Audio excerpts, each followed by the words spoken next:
नगरच्या गावामध्ये मुलं खूप पतंग उडवायचे. राजू आणि दिनेश आपापल्या पतंगाच्या तारला जाम पकडून एका दुसऱ्याला कॉम्पिटिशन देत होते. पतंगाची तार एका दुसऱ्याशी भिडत होती. हवाच्या वेगाने दोन्ही पतंग उडत होत्या. हे बघ दिनेश, माझा पतंग तर अजून वरती जाईल. तू काय करू शकतोस? तू विसरत आहेस राजू, हवा खूप जोरात आहे. आता बघ काय होतंय. अचानक राजूची पतंग हवेत डोलायला लागली. दिनेशची पतंगची तार राजूच्या पतंगाच्या खाली आली. दिनेशच्या पतंगाने राजूच्या पतंगला काटून दिलं. हे गेला रे, ठेवल्या गेला. काय यार, माझी पतंग कट झाली. नाही, हे काय झालं? आता काय करू? पतंग तर गेली. यावेळेस तू 2 रंगी खरेदी कर. दुकानामध्ये नवीन आले, खूप मजा येईल, समजलं? आता बघशील, यावेळेस ना माझी नाही, तुझे हे जुने पतंग कट होतील. नाही रे बाबा, काही चान्सच नाहीये. माझ्या ह्या पतंगाने आतापर्यंत 9-10 पतंग कापलेत. माझा हा पतंग लकी आहे खूप. चल दुकानावरती जाऊया. राजू आणि दिनेश पतंगच्या दुकानाकडे जायला लागले. तुझ्या ह्या पतंगावरती तर खूप साऱ्या पट्ट्या लागलेल्या आहेत आणि कन्नी सुद्धा लावली आहे.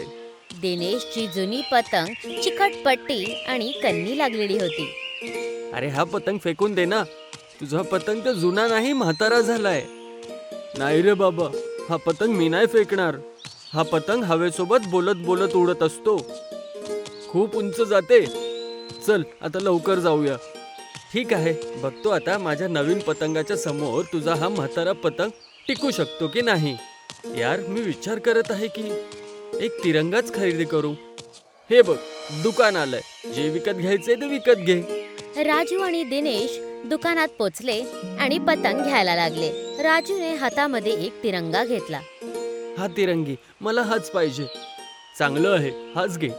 राजूने आपली पतंग दाखवताना दुकानदाराला विचारलं, भैया, हा तिरंगी किती रुपयाचा आहे? हे 10 रुपयांचं आहे. ठीक आहे, हे घ्या. मांजा नाही घेणार? नवीन बरेलीचा मांजा आलाय, घेऊन टाका, नाही तर संपून जातील. सगळे मुलं हेच घेतायत. आत्तासाठी एवढंच खूप आहे काका, परत कधीतरी घेईल.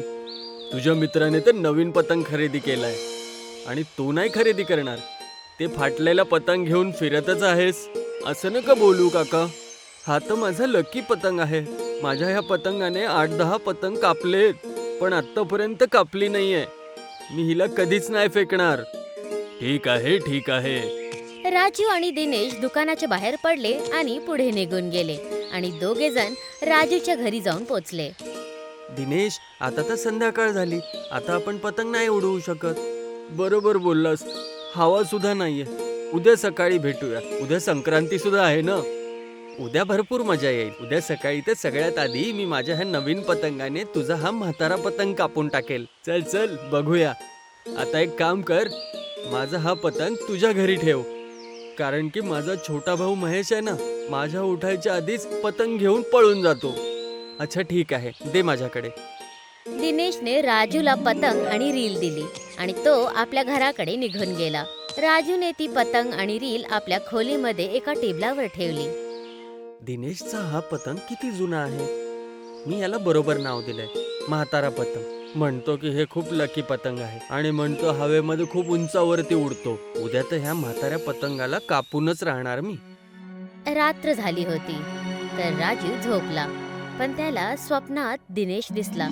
तो आपली जुनी म्हातारी पतंग उडवत होता आणि राजू आपली नवीन पतंग उडवत होता. दोघे जण एका मैदानात पतंगबाजी करत होते. वरती दोन्ही पतंग बोलत होत्या. तुला वाटतं की तू काही करू शकणार? माझ्याकडे बघ, किती सुंदर आणि चमकदार आहे मी. तू तर फक्त एक जुनी फाटलेली पतंग आहेस. तुझी उडान आता संपून गेले. तुझ्यासाठी आता ह्या आकाशात काहीच जागा नाही उरली. हो नक्की, मी जुनी आहे, पण मी आयुष्याचे खूप वादळ पाहिले आहेत. वर आणि कायम उडण्यासाठी फक्त रंग आणि चमक नकोय, पण अनुभव आणि संतुलनही हवा आहे. बहुतेक तुला हे समजणार नाही. तुझा तर विचारच काही वेगळा आहे. आता बघ मला, हा जोरदार वारा मला उंचावर नेईल. तुला तर हे कधीच नाही समजणार की मी किती उत्कृष्ट पतंग आहे. तुझ्यासारखी जुनी लोक कायम मागत राहून जातात. हो नक्कीच, मला हे समजण्यामध्ये परेशानी नाहीये की तुझ्यासारख्या जोरदार आणि चमकदार पतंगांना हवेमध्ये यायला त्रास होत नाही. पण तुला हे समजत नाहीये की फक्त वेगाने काम चालत नाही. जेव्हा जोरात हवा येते तर तुझी चमक फिकट पडून जाईल. तेव्हाच हव्याचा एक जोरदार झोका आला. नवीन पतंगाचा तारावरील ताबा सुटला. नवीन पतंग जमिनीकडे यायला लागली. नाही नाही, हे काय होते? हवा इतका जोरदार का वाहत आहे? आता मी खाली जात आहे. पतंग जमिनीकडे पडायला लागली तर राजू घाबरला. अरे, माझा पतंग तर खाली येत आहे. बघितलं मी तुझ्या नवीन पतंगाचं कमाल. हे काय, इतक्या वेगाने हव्यात उडण्याचा काय फायदा? मी तर खाली पडले. मला तर वाटलं मी सगळ्यात चांगली आहे. म्हातारी पतंग अजून पण हव्यामध्ये उडत होती. बघितलं, जेव्हा तू हवेच्या ताकदीला समजण्याच्या ऐवजी आपल्या वेगावर लक्ष देतेस तर असंच होतं. फक्त चमक असल्याने उंचावर जात नाही, संतुलन आणि समजणे पण मिळते. आता जेव्हा तू खाली पडलेस तर काय तुला हे समजेल की काय बरोबर आहे? तुला काय वाटतं, तुझ्या या जुन्या फाटक्या आणि पट्ट्या लागणाऱ्या अंगाने काही होईल? तू पण एखाद्या हलक्या वाऱ्यामध्ये खाली जाऊन पडशील. तू काहीच नाही करू शकत. तू लहान आहेस आणि तुला समजायला वेळ लागेल. जो वारा तुला वर घेऊन जाऊ शकतो तोच वारा तुला खालीही पाडवू शकतो. पण जेव्हा तू व्यवस्थित दिशेमध्ये आणि संतुलन सोबत वाऱ्याचा सामना करशील तर वादळ सुद्धा तुला पाडवू नाही शकणार. वारा अधिक मजबूत झाला पण म्हातारी पतंग आरामात उडत होती आणि तिला खाली पडण्याचा खतराच नव्हता. राजू म्हाताऱ्या पतंगला विचारायला लागला.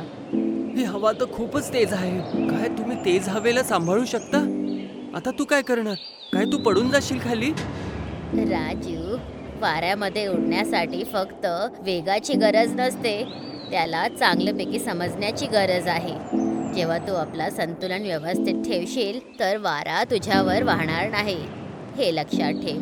जीवन फक्त चमक धमकने नाही चालत. उच्च गतीने विचार न करता चालणारे कायम खाली पडतात, पण जे कायम हळू आणि विचार करून चालतात ते नेहमी यश मिळवतात.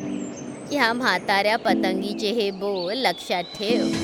अचानक राजूचे डोळे उघडतात. तो स्वप्नातून बाहेर पडतो. म्हातारी पतंग? ओह, हे स्वप्न होतं. आज दाखवतो दिनेशला. आज त्याचे सगळे पतंग नाही कापले ना तर माझं नाव सुद्धा राजू नाही. सकाळ सकाळ संक्रांतच्या दिवशी मैदानात खूप सगळी लोक पतंग उडवत होते. राजू आणि दिनेशची पतंग पण आकाशात होती. दोघे जण खूप आनंदात होते. दिनेश, आज तर तुझा प्रत्येक पतंग मी कापणार. सगळ्यात आधी तर ह्या म्हाताऱ्या पतंगाला कापेल. ये ना मग, प्रयत्न तरी कर. राजू आणि दिनेशच्या पतंगाची तारची लढाई आणि राजूची नवीन पतंग परत कट झाली. हे ठेवल्या ठेवल्या गेला. अरे राजू, तू तर माझे सगळे पतंग कापणार होतास ना. अरे यार, मी नाही उडवणार पतंग. राजूने रागात आपली रील जमिनीवर टाकली आणि तिथून जायला लागला. राजू, नाराज का होतोय? थांब ना. अरे थांब ना, काय झालं? पतंग कटली ते कटू दे. ती गोष्ट नाहीये यार. मला तुझ्या ह्या म्हाताऱ्या पतंगाचं स्वप्न आलं होतं. स्वप्नात सुद्धा तुझ्या ह्या पतंगाने मला परेशानच केलं. काय झालं? हा पतंग सांगत होता की जीवनामध्ये बरोबर दिशा, धैर्य आणि संतुलन त्यानेच खरी ताकद येते. चमकी धमकीने आणि वेगाने नाही. आणि माझा नवीन पतंग जमिनीवर पडला आणि तुझा हा म्हातारा पतंग हवेमध्ये मजेत उडत होता. दिनेश राजूचं बोलणं ऐकून हसायला लागला. अच्छा, असं आहे. मग तर तुला ह्या पतंगाने बरोबर बोललाय.